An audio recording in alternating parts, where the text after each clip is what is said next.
Righto, we're just going through part 2 of the manuals. Decided that already got my first email that just sort of said, show us the rest of the manuals. All right, well, I'm sorry, but there'll be another 10 minutes for a box. FT102. FT102. Original manual, FL 7000. I mean, seriously. This is why this video is going to take too long, because I just can't help but look at some of this stuff. SP901. A few pages there that are a bit... full service manual, FT901 DM. Look at that, jeez. Now that's the FT101E manual without its front cover. And bear in mind, these are, you're seeing it as I'm seeing it at the moment. F757 GX supplement. What I'll do, I'll sort of try and whip through some of the paperwork stuff a bit quicker. More 101, of course, in Stan Roberts and Fred Bale's days, the 101E would have been their bread and butter. They would have had so many of those going through, especially the 901s, etc. too. All right, so there's a lot of service information here. I'm going to try and just get through this. But have a look at how this used to happen back in the old days. Now, this is a good example. So from Yaesu use in Japan, you know, see, no email guys, no scan manuals, no nothing. So you got your bags and these, you know, big bags, and look at this, and it came through from Japan, and if you're the tech, you got all excited because you've just waited 8 weeks for the thing to come through. And what did you get? Boy, hang on, let's have a look here.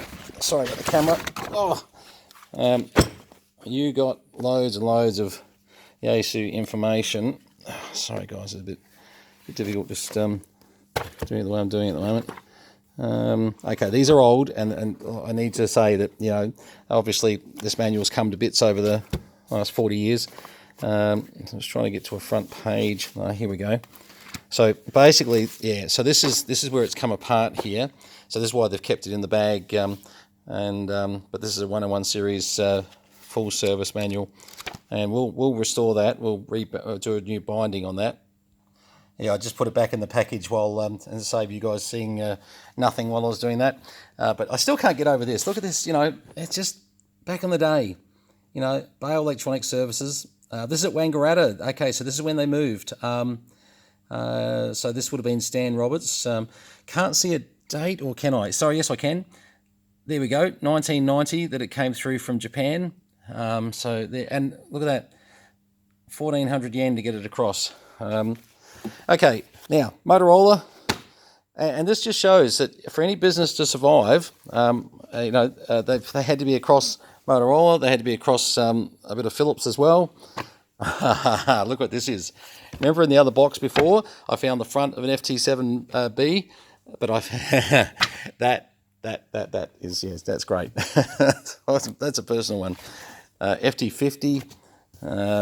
I think we're going to see a bit of everything in this one, to be honest. I think this box is not just Yaesu, and this will show that, you know, in the 1990s, because this is where I'm starting to get a feeling this is when Stan took over and was doing the last days of standard C430. Once again, more Philips. Yeah, this looks like this is one of Stan's boxes, not so much from the 60s, 70s. This is more from the 80s, 90s. Well, that's from Yaesu. What's that? FT102, what's inside here? Very little, I think, actually. Let's have a look. Oh, this is, yeah, sorry, this is just a manual for, it's a copy of a manual for the 102. And we're getting, see, once again, so some of this I need to be kind of making 2 piles, to be honest, because we want to get all the Yaesu gear in one spot, and basically all the you know, other commercial stuff. I mean, all the other commercial stuff's got a home, but anyway, we'll sort that in a minute. Yeah, so this one here, this box is just showing that, you know, commercial companies to survive couldn't just sell amateur radio. Well, that's an FT1 switching power. So these guys were sent updates all the time from Yaesu, and those updates, if you were clever, you kept them in a folder, because they often would, you know, give you hints and bits and pieces on, you know, how to get through various service issues. FTC, okay, so that sounds very much like a commercial handheld. FTC 4610 doesn't ring any bells. Let's have a look. Next page is a picture. Yep, okay, so there you go. UHF Land Mobile, Yaesu.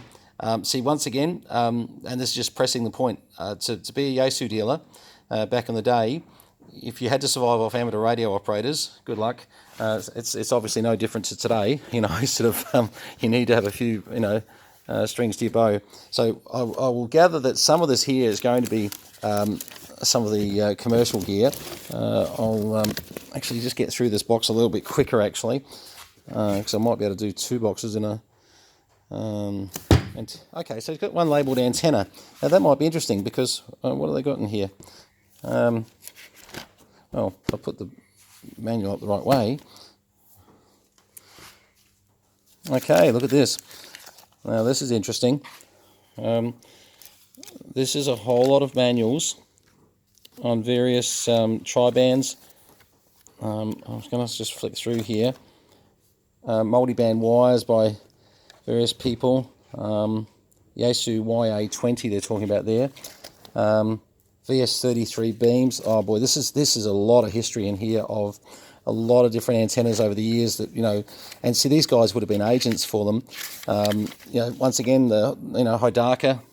Once again, going back to the concept of making a business work. Ham radio operators, we all get this reputation of having very short arms and deep pockets. So businesses to survive have had to do, gee, look at that. That's an original manual.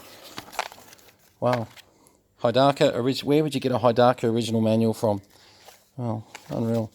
Things like this we'll put in sleeves and put on our racks for some of our display racks, because they're just, you just can't get this sort of stuff.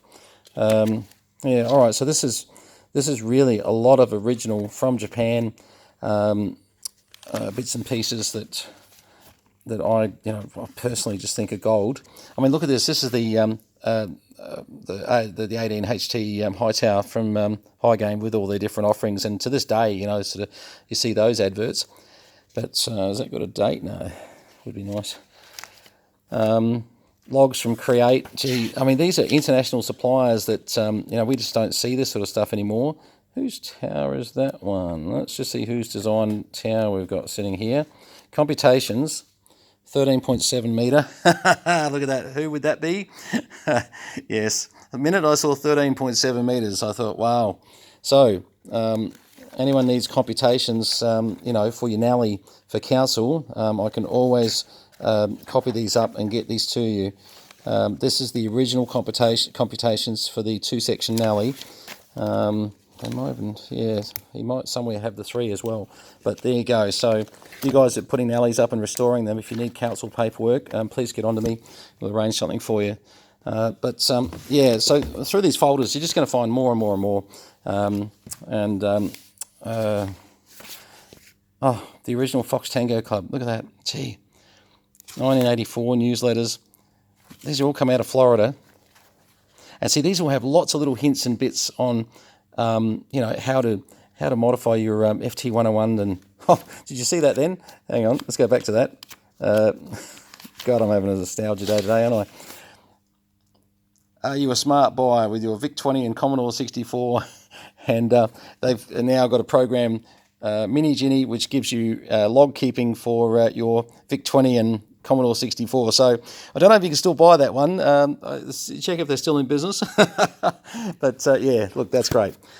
Really good history there. And boy, what can I say? I'm a sucker for this sort of stuff. Right, this is what I was talking about before. Engineering bulletins are absolutely enormously important. These were where Yaesu said, all right, we found a better way. We sold you a radio, but we found a better way for you to enjoy that radio. Pages and pages. And these guys have kept a real format of all the technical bulletins for every radio that, they've sent. Oh, this is great. Some people are going to wonder about me after these videos. But I get excited by history. I love history, and I've got to say, how do you set up your relay box? And there's just so much in here that just, boy, and look, I'm not saying it's not on the net somewhere. It probably is. There's some people out there that really have, done a great job in bringing, in bringing this sort of stuff to the web these days. here we go. Stan's obviously done a letter to Yaesu, and they've gone back, "Dear Mr. Roberts, thank you for your letter, June 23rd. See, not email, no emails back in 1983. Here's how to expand the coverage." And they've gone through it all. And how good's that? This is back in the day where, you had to put that back on the parts shelf and wait until, someone sent you a response. All right, well, look, that's 10 minutes. So as much as I didn't think we'd only get through one box, we're only going to get through one box in this video. But, yeah, look, once again, amazing. Look, amazing stuff. It's just, all I can say is we'll find, really good homes for this in our collection, particularly these updates and bits. We'll organise it in such a way that you'll actually have an ability to, get us to scan something for you if you need it or whatever, because the whole concept of this is to try and keep some of these Yaesu bits alive, and I tell you what, we'll be certainly, we've got our work cut out for us, but things like this, you just want to put that on a shelf and say, okay, there it is.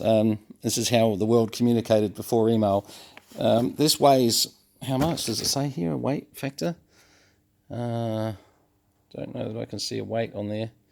I would say this weighs about 3 kilos, so yeah. All right, well, look, that's, I'm happy because I'll go grab that page and put this back onto the FT7B manual, which I've already sorted on the shelves. I've started to find spots because we've got to clear the space here. I can't just keep, maybe putting a box to the left. I've got to get them off of here. So I'll go find my FT7B manual and make it into a complete manual.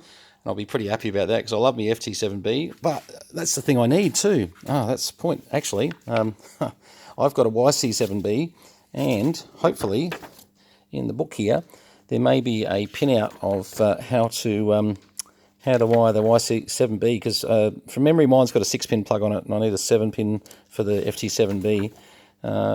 People modded them for the FT7s back in the day, and I'll have to go through this. I'm just sort of browsing. Yeah, they modded them to go onto the FT7s, so they used a 6-pin. Well, not everybody, some people did. But yes, we'll go through that and have a bit of a look. All right, 73s from VK3CM as we go down the path of history and where it's taken us with bail agencies.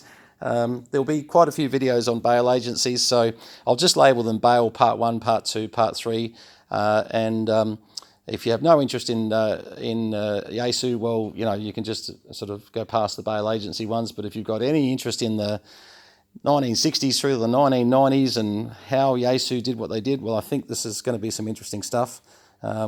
And just look in front of me here. These are all brand new Transformers, all from Yaesu. I mean, they're just okay. I'm going to get carried away here. I know, and it'll become a 25-minute video versus a 10-minute, which is already 13 minutes. So 73s from VK3CM JDW229. Thanks very much for sharing my, I suppose, enthusiasm in this. Oh, one last thing. See this? Have a look at this. Now, where would you see this? Unfortunately, it's ripped, but a Yaesu Musin bag from the 1970s or 80s, I reckon that is. You have to check the logo. 73s, all the best.